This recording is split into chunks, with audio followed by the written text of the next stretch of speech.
नमस्कार, हमारी खास पेशकश आप देख रहे हैं। मैं हूं आपके साथ वर्षा शर्मा। कंगना और उद्धव की लड़ाई जो है वो खत्म होने का नाम नहीं ले रही।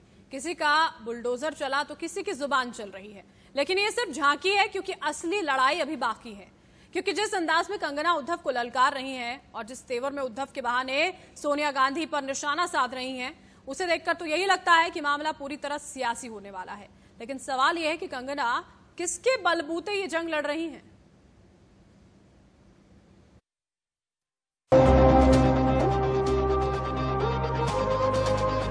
आज मेरा घर टूटा है, कल तेरा घमंड टूटेगा। आप दाऊद का घर तोड़ने नहीं जाते, उसका घर तोड़ने जाते हो। बीएमसी का बुलडोजर चला, कंगना की जबान चली।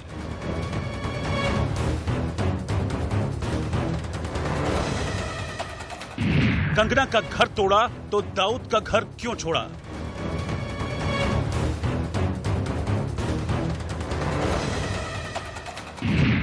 उद्धव बहाना, सोनिया निशाना।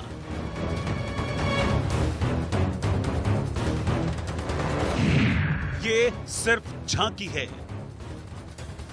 शिवसेना का बुलडोजर चला तो कंगना की जुबान चली, क्योंकि इस संसार में हर चीज का रिएक्शन होता है। लेकिन बदले की रानी बनी कंगना जिस अंदाज में उद्धव को ललकार रही है और जिस तेवर में उद्धव के बहाने सोनिया गांधी पर निशाना साध रही है, उसे देख सवाल उठता है कि कंगना के पीछे आखिर कौन है।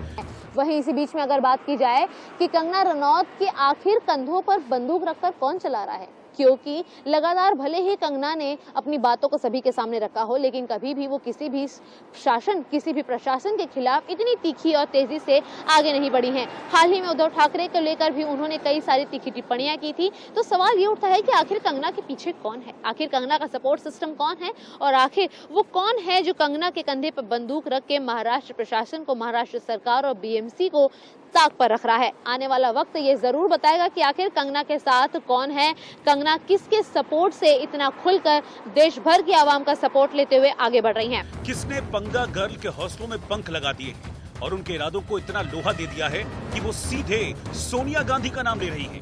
कंगना ने ट्वीट में लिखा, सोनिया गांधी जी, एक महिला होने के नाते आप महाराष्ट्र में अपनी सरकार द्वारा मेरे साथ किए गए बर्ताव से दुखी नहीं हैं? क्या आप डॉक्टर अंबेडकर के बनाए संविधान के सिद्धांतों का पालन करने की अपील अपनी सरकार से नहीं कर सकती हैं? इसके बाद कंगना ने दूसरा ट्वीट किया, आप पश्चिम में पली बढ़ी हैं, भारत में रहती हैं, आप महिलाओं के संघर्ष को जानती हैं। जब आपकी खुद की सरकार महिलाओं का उत्पीड़न कर रही है और कानून व्यवस्था का मजाक बना रही है, ऐसे में इतिहास आपकी चुप्पी और उदासीनता को तय करेगा। तीसरे ट्वीट में कंगना रनौत ने बाल ठाकरे का नाम लेते हुए सोनिया गांधी पर निशाना साधा। महान बाला साहब ठाकरे मेरे सबसे पसंदीदा आइकॉन में से एक हैं। उनका सबसे बड़ा डर था कि किसी दिन शिवसेना गठबंधन करेगी और कांग्रेस बनेगी। मैं जानना चाहती हूं कि आज उनकी पार्टी की स्थिति को देखते हुए उनकी सजग भावना क्या है। वहीं इससे पहले कंगना ने शिवसेना को सोनिया सेना बताया था। कंगना रनौत उद्धव ठाकरे के बहाने सोनिया पर साध रही है निशाना, और यही कारण है कि उन्होंने सोनिया गांधी को भी अब इस पूरे मामले पर घसीट लिया है। उन्होंने साफ साफ कहा है कि सोनिया सेना का नाम उन्होंने दिया है। यानी ये साफ दिखा रहा है कि कंगना रनौत के पीछे बहुत बड़ी ऐसी कोई शक्ति है, जिसकी वजह से ही कंगना रनौत इस वक्त लगातार फ्रंट फुट पर खेल रही हैं, लगातार एक के बाद एक ट्वीट कर रही हैं। ऐसे ट्वीट कर रही हैं जो साफ साफ हर उन पार्टियों पर निशाना साध रही हैं जो भी उन्हें जरा से भी उनके बारे में विरोध करने की हिम्मत दिखा रहा है। अगर हम एनसीपी की बात कर लें, आप देखिए शरद पवार को भी उन्होंने नहीं छोड़ा, शरद पवार पर भी कंगना रनौत के तीखे शब्द देखे गए, और उसके बाद अब सोनिया गांधी को भी नहीं छोड़ा। सोनिया गांधी के बारे में भी उन्होंने ट्वीट करते हुए सोनिया सेना कह दिया। उद्धव ठाकरे के बहाने उन्होंने सोनिया गांधी को भी इस पूरे मसले पर घसीट लिया है। और अब ये लड़ाई सिर्फ कंगना और उद्धव तक सीमित नहीं है, इसमें बीजेपी भी उतर आई है। क्योंकि बीजेपी ने कंगना को Y+ सिक्योरिटी देकर पहले ही अपने इरादे साफ कर दिए थे। लेकिन कंगना के मुंबई को पीओके कहने वाला बयान महाराष्ट्र सरकार को खुलकर बैटिंग करने से रोक रहा था, क्योंकि शिवसेना इसे मराठी मानुष का अपमान बताकर सियासत कर रही थी। बीजेपी ये कतई नहीं चाहती थी कि महाराष्ट्र की जनता में ये संदेश जाए कि वो मुंबई को पीओके कहने वाली कंगना के साथ हैं। लेकिन जैसे ही कंगना के दफ्तर पर सत्ता का बुलडोजर चला, बीजेपी को ये कहने का मौका मिल गया कि कंगना का घर तोड़ा तो दाऊद का घर क्यों छोड़ा। देखिए भैया, कंगना का मुद्दा तो बीजेपी ने नहीं उठाया, क्या जरूरत थी? आप क्यों ऐसा बयान देते हो कि उन्होंने मुंबई नहीं आना चाहिए? आप क्यों बयान देते हो उन्होंने ऐसा करना चाहिए? पूरी आपकी सिस्टम क्यों लग जाती है? मुद्दा बड़ा क्यों हुआ? कंगना तो कोई राष्ट्रीय नेता नहीं थी, कंगना तो कोई ऐसा विषय नहीं था कि जो राष्ट्रीय स्तर पर चला जाए। आपने उसको बड़ा किया, आपने उसके घर जाकर तोड़ा। अब रोज शिवसेना के नेताओं के किसके किसके घर अवैध है, किसके ऑफिस अवैध है, चीजें बाहर आ रही है। आप दाऊद का घर तोड़ने नहीं जाते, उसका घर तोड़ने जाते हो। इस विषय को बड़ा किसने किया? बीजेपी का संबंध क्या है? कंगना रनौत का ऑफिस तोड़ने के बाद महाराष्ट्र के पूर्व मुख्यमंत्री और यहाँ के विरोधी पार्टी नेता देवेंद्र फडणवीस ने महाराष्ट्र सरकार पर लगाया है बड़ा आरोप यह है कि उन्होंने साफ साफ कहा है कि दाऊद इब्राहिम, जो अंडरवर्ल्ड डॉन दाऊद इब्राहिम का घर तोड़ने के लिए बीएमसी के पास, महासभा के पास समय नहीं है, लेकिन वह कंगना रनौत का घर तोड़ते हैं। उन्होंने साफ साफ शब्दों में इस तरह से बड़ा हमला करते हुए साफ तरीके से उद्धव ठाकरे पर निशाना साधने का प्रयास किया, किस तरीके से यहाँ की सरकार एक कंगना रनौत के पीछे पड़ी हुई है और उनके घर को तोड़ डाला है। उन्होंने साफ साफ शब्दों में यह भी कहा कि जिस तरीके से महाराष्ट्र में कोरोना बढ़ता जा रहा है, बजाय उस पर लगाम लगाने की, यह कंगना रनौत के पीछे पड़े हैं, उनके घर तोड़ रहे हैं, उनके ऑफिस तोड़ रहे हैं, यह सरासर गलत है। एक दिन पहले केंद्रीय मंत्री रामदास आठवले भी कंगना के साथ उनके घर पर नजर आए थे, जो बताने के लिए काफी था। कंगना के हौसलों में इतना दम आखिर आया कहां से है? मैंने उनको बताया है कि आपको मुंबई में डरने की बात नहीं है। मुंबई शिवसेना की भी है, आरपीआई की है, बीजेपी की है, कांग्रेस की है, राष्ट्रवादी की है, और मुंबई सभी धर्म के लोगों के, सभी जाति के लोगों की, सभी भाषा के लोगों की मुंबई है। मुंबई अपने देश की आर्थिक राजधानी है और यहाँ सबको रहने का अधिकार है। और 2-3 इंच अगर वो बांधकाम ज्यादा था तो मतलब वो तोड़ना चाहिए था, लेकिन अंदर का मेरा जो फर्नीचर है वो फर्नीचर भी पूरा तोड़ दिया है, पूरे जो वॉल थे वो भी तोड़ दिए हैं और मेरा भारी नुकसान हुआ है। तो मैं कोर्ट में जा रही हूँ और मैं कोर्ट से मुंबई महानगर पालिका की तरफ से मुझे कॉम्पेंसेशन मिलना चाहिए, लेकिन अंदर का मेरा जो फर्नीचर है वो फर्नीचर भी पूरा तोड़ दिया है, पूरे जो वॉल थे वो भी तोड़ दिए हैं और मेरा भारी नुकसान हुआ है। तो मैं कोर्ट में जा रही हूँ और मैं कोर्ट से मुंबई महानगर पालिका की तरफ से मुझे कॉम्पेंसेशन मिलना चाहिए। वहीं हिमाचल के मुख्यमंत्री जयराम ठाकुर ने तो खुलेआम कह दिया है कि हम हिमाचल की बेटी का अपमान नहीं सह सकते। महाराष्ट्र सरकार ने हिमाचल की बेटी कंगना रनौत के साथ जो राजनीतिक प्रतिशोध की भावना से अत्याचार किया है, ये अत्यंत चिंताजनक एवं निंदनीय है। हमारी सरकार व देश की जनता इस घटनाक्रम में हिमाचल की बेटी के साथ खड़ी है। ये सब बातें महज इत्तेफाक नहीं है। एक दिन पहले ही कंगना की मां आशा रनौत ने बीजेपी का दामन थामा है। हमें वहाँ से सपोर्ट मिली, उनको सबको पता है कि हम शुरू से कांग्रेसी थे, लेकिन फिर भी हमें सपोर्ट मिली किसकी? अमित शाह जी की, जिन्होंने मेरी बेटी को सिक्योरिटी दी। और मोदी जी का मैं बहुत धन्यवाद करती हूँ। मेरी बेटी को सिक्योरिटी नहीं होती तो उसके साथ क्या नहीं होता। मुंबई में जब से कंगना रनौत और महाराष्ट्र प्रशासन के बीच में तनातनी ज्यादा कस गई है, तब से जो देश भर की राजनीति है दो विपक्षों में बढ़ चुकी है। लेकिन इसी बीच में कंगना रनौत की मां यानी कि आशा रनौत ने अब कांग्रेस का दामन छोड़ दिया है और वो बीजेपी में शामिल हो चुकी है। बताना चाहेंगे कि कंगना रनौत को अमित शाह से ही यानी कि बीजेपी द्वारा ही Y+ सिक्योरिटी का प्रदान मिला है, जहां पर अब कंगना रनौत की मां आशा रनौत ने काफी ज्यादा तीखी टिप्पणी की थी महाराष्ट्र प्रशासन पर कि जो भी उनकी बेटी पर बीत रही है, जो भी महाराष्ट्र सरकार कर रही है वो बिल्कुल गलत है। और जब से बीएमसी ने कंगना रनौत का दफ्तर तोड़ा है, उसके बाद से ये माहौल काफी ज्यादा गर्म हो चुका है। अब देखना ये है कि जब कंगना रनौत की मां यानी कि आशा रनौत ने कांग्रेस का दामन छोड़कर बीजेपी का हाथ थामा है, तो क्या कंगना रनौत भी जल्द ही बीजेपी में शामिल होंगी? कंगना की मां आशा रनौत हिमाचल प्रदेश में कांग्रेस की सक्रिय नेता रही हैं, जबकि कंगना के परदादा सरजू सिंह कांग्रेस के विधायक रह चुके हैं। लेकिन अब सब कुछ बदल चुका है, क्योंकि जिस पार्टी से कभी उनके परदादा विधायक रहे, उसी पार्टी के खिलाफ मोदी ने झंडा बुलंद कर दिया है। लेकिन ये सिर्फ झांकी है, असली लड़ाई अभी बाकी है, क्योंकि एक लड़ाई अपने तरीके से शिवसेना भी लड़ रही है। Bureau report, India news.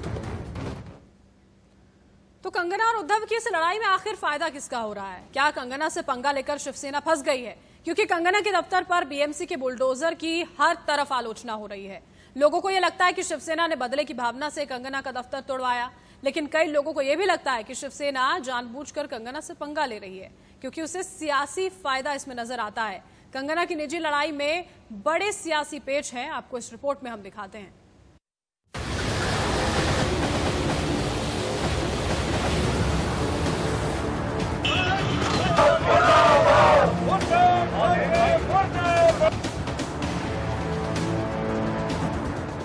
Kangana और संजय राउत के बीच शुरू हुई जबानी जंग ने अब राजनीति का रंग ले लिया है। बड़े मंच पर इस लड़ाई को बीजेपी और शिवसेना आगे बढ़ा रही है। संजय राउत की तरफ से पहले कंगना को गाली देना और फिर बीएमसी से उनके ऑफिस पर बुलडोजर चलवाना। शिवसेना के इस कदम की हर तरफ आलोचना हो रही है। अब सवाल उठने लगा है कि क्या शिवसेना ने जानबूझकर कंगना से पंगा लिया या फिर कंगना से पंगा लेकर उद्धव ठाकरे और उनकी टीम फंस गई है। लेकिन ये सिक्के का सिर्फ एक पहलू है, क्योंकि सिक्के का दूसरा पहलू कहता है कि इस लड़ाई से शिवसेना को कई फायदे नजर आ रहे हैं।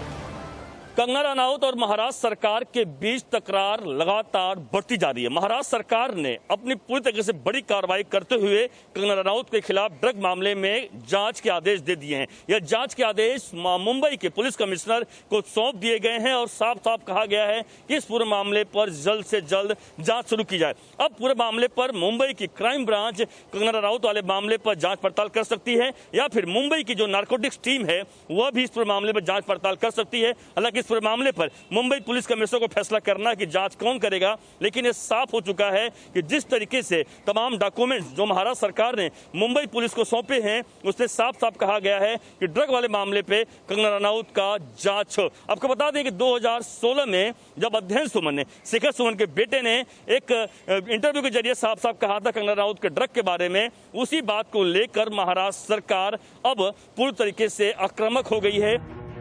दरअसल सुशांत की मौत के बाद से कंगना मीडिया में लगातार मुखर हैं। वो बॉलीवुड से जुड़े लोगों पर लगातार हमले कर रही हैं, लेकिन 3 सितंबर को अचानक उनके तेवर बदल गए। कंगना रनौत बॉलीवुड की एक ऐसी अभिनेत्री हैं जिन्होंने हमेशा ही अपने मुद्दों को बड़ी ही बेबाकी के साथ सोशल मीडिया पर शेयर किया और देश के सामने रखा। बॉलीवुड की झांसी की रानी माने जाने वाली कंगना ने हमेशा ही तीखी टिप्पणी की है उन चीजों पर जो उन्हें पसंद नहीं है। लेकिन जब से सुशांत सिंह राजपूत का मामला सामने आया है तब से कंगना के जो तेवर हैं वो काफी ज्यादा सुर्ख हो चुके हैं महाराष्ट्र प्रशासन को लेकर। लगातार उन्होंने महाराष्ट्र प्रशासन पर ही नहीं बल्कि बॉलीवुड माफिया पर भी लगातार सवाल उठाए हैं। लेकिन जिस तरह से फिलहाल कंगना रनौत हिमाचल प्रदेश से अब मुंबई पहुंच चुकी हैं, जो उन्होंने मुंबई का सफर तय किया है, इससे जो उनके महाराष्ट्र प्रशासन के साथ लगातार तनातनी चल रही है, तीखी जो इन दोनों के बीच में गर्म मिजाज है, वो काफी ज्यादा अलग रुख लेता हुआ नजर आ रहा है। कंगना ने संजय राउत की आलोचना करते हुए मुंबई को पीओके बता दिया। महाराष्ट्र में बीजेपी के नेताओं ने पहले दिन तो कंगना का समर्थन किया, लेकिन बाद में कंगना के इस बयान से महाराष्ट्र बीजेपी पीछे हट गई। दरअसल बीजेपी को समझ आ गया था कि ट्विटर ट्रेंड पार्टी के खिलाफ जा रहा है, लेकिन अब शिवसेना इस मसले को भुनाना चाहती है और वो जानबूझकर कंगना से उलझ रही है। दरअसल शिवसेना इस लड़ाई से अपना फायदा देख रही है। दरअसल शिवसेना को लगता है कि कंगना का साथ देने की वजह से महाराष्ट्र बीजेपी की राज्य में एक नकारात्मक छवि बन रही है। अगर बीजेपी की छवि मुंबई में खराब होती है तो इससे शिवसेना को फायदा होगा, क्योंकि मुंबई महानगर पालिका के चुनाव ज्यादा दूर नहीं हैं। वहीं महाराष्ट्र की जनता कंगना के दफ्तर तोड़े जाने पर तो कंगना के साथ है, लेकिन कंगना के मुंबई को पीओके वाले बयान से नाराज है। कंगना रनौत ने मुंबई को लेकर जो पीओके शब्द का प्रयोग किया था, जिसको लेकर बड़ा बवाल खड़ा हुआ, आखिरकार उनका ऑफिस तक शिवसेना को तोड़ना पड़ा। वजह रही कि पीओके का वह बयान जिसको कंगना रनौत ने कहा था कि क्या मैं पीओके में रह रही हूं। यही बात को लेकर अब शिवसेना और बीजेपी आमने सामने दिखाई पड़ रही है। दोनों पार्टियां राजनीति करने के प्लान में दिखाई पड़ रही हैं, क्योंकि यह साफ है कि शिवसेना को लग रहा है कि पीओके वाले मुद्दे को लेकर जो मराठी वोटर हैं वह पूरी तरीके से शिवसेना के समर्थन में रहेंगे। यही बात बीजेपी को खटक रही है और बीजेपी को लग रहा है कि अगर पीओके वाला मुद्दा काफी तूल पकड़ा और वह शिवसेना के पक्ष में गया तो बीजेपी को नुकसान हो सकता है। क्योंकि यहाँ बात महाराष्ट्र के सम्मान की है। कंगना ने शिवसेना और संजय राउत की बुराई करते करते मुंबई की आलोचना शुरू कर दी। एक बार उन्होंने पीओके का जिक्र किया और उसके बाद उन्होंने इसे तालिबान कह दिया। इससे मुंबई की अस्मिता का मुद्दा उठ खड़ा हुआ है और इससे हमेशा शिवसेना को फायदा हुआ है, क्योंकि शिवसेना का आधार ही अस्मिता की राजनीति पर टिका है। वहीं कई सालों से मुंबई यानी शिवसेना का समीकरण लोगों के दिमागों में बना हुआ है। इस छाप से शिवसेना को फायदा आगामी मुंबई नगरपालिका चुनाव में हो सकता है। कंगना मसले पर शिवसेना आक्रामक बनी हुई है और इससे मुंबई में शिवसेना का समीकरण और मजबूत हो रहा है। सवाल सवाल उद्धव ठाकरे के सम्मान का भी है। शिवसेना ये मैसेज दे रही है कि अगर राज्य में बीजेपी होती तो क्या होता। इससे शिवसेना यूपी के सीएम योगी आदित्यनाथ का उदाहरण दे रही है, जिनका कार्टून बनाने पर एक शख्स को जेल में डाल दिया गया था। यहाँ तो कंगना ने सीधे तू कहकर उद्धव को ललकारा है। उद्धव ठाकरे, तुझे क्या लगता है कि तूने फिल्म माफिया के साथ मिलके मेरा घर तोड़ के मुझसे बहुत बड़ा बदला लिया है? आज मेरा घर टूटा है, कल तेरा घमंड टूटेगा। वहीं महाराष्ट्र से हर दिन रिकॉर्ड संख्या में कोरोना के नए केस सामने आ रहे हैं। आम जनता और विपक्ष इस मुद्दे पर सवाल करता उससे पहले ही कंगना से लड़ाई ने सारे असल मुद्दों को पीछे छोड़ दिया। मतलब इससे भी शिवसेना का फायदा है। यही कारण है कि कंगना के एपिसोड को शिवसेना खत्म नहीं करना चाहती है, क्योंकि कंगना का दफ्तर ढहाने के बाद अब महाराष्ट्र सरकार कंगना को ड्रग्स के मामले में घेरने की तैयारी कर रही है। महाराष्ट्र के गृहमंत्री अमित देशमुख ने अध्ययन सुमन के उस पुराने इंटरव्यू के आधार पर मुंबई पुलिस से जांच कराने की बात कही है। हालांकि कंगना ने ट्वीट कर इसका जवाब दिया, जिसमें कहा, प्लीज मेरा ड्रग टेस्ट कीजिए, मेरे कॉल रिकॉर्ड्स की जांच कीजिए। अगर आपको ड्रग पैडलर्स को लेकर मुझसे कोई भी लिंक मिलता है तो मैं अपनी गलती मान लूंगी और हमेशा के लिए मुंबई छोड़ दूंगी। वहीं अध्ययन सुमन ने भी एक वीडियो जारी करके अपने इस इंटरव्यू को तुलना देने की अपील की है। मैं एक्चुअली कल से बहुत ज़्यादा डिस्टर्ब हूँ, बिकॉज मेरा नाम फिर से ड्रैग किया जा रहा है एक ऐसे इंटरव्यू को लेकर जो मैंने 2016 में दिया था। मैं हाथ जोड़ता हूँ आप सभी से कि प्लीज़ मुझे इसमें ना ड्रैग करें। जो मुझे कहना था वो मैंने 2016 में कह दिया था। तब मुझे और मेरे पूरे परिवार को नेशनल टेलीविजन पर रिडिक्यूल किया गया था और अब मैं उस बात को भूल चुका हूँ, ज़िंदगी में आगे बढ़ चुका हूँ। तो प्लीज़ मुझे अपने डार्क पास्ट में फिर मत लेकर जाइए। बहुत मुश्किलों से मैं गुजरा हूँ। लेकिन अध्ययन सुमन की बात मानेगा कौन, क्योंकि शिवसेना को कंगना से पंगा लेने में मजा आ रहा है। अब मुंबई की महाभारत में ना शिवसेना पीछे हट रही है और ना ही कंगना झुक रही है। दोनों तरफ से घमासान जारी है, लेकिन ये सिर्फ एक झांकी है। Bureau report, India news.